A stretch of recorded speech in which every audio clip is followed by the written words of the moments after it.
Oggi ho avuto l'opportunità di trovarmi qui a Bruxelles a visitare l'Europarlamento. Ringrazio l'onorevole Elena Rizzi, il nostro europarlamentare, per questa occasione. Ecco, devo dire è importante da sindaco, ma è importante da cittadino capire e scoprire davvero l'importanza dell'Europarlamento e di cosa si fa qui a Bruxelles.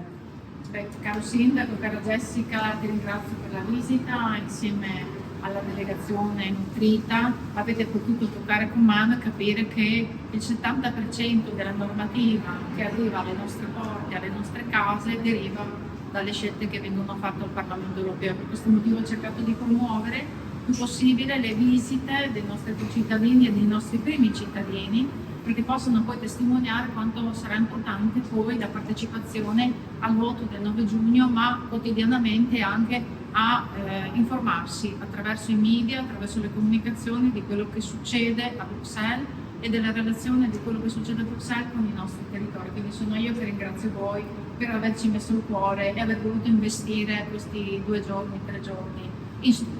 E sono stati importantissimi. Grazie.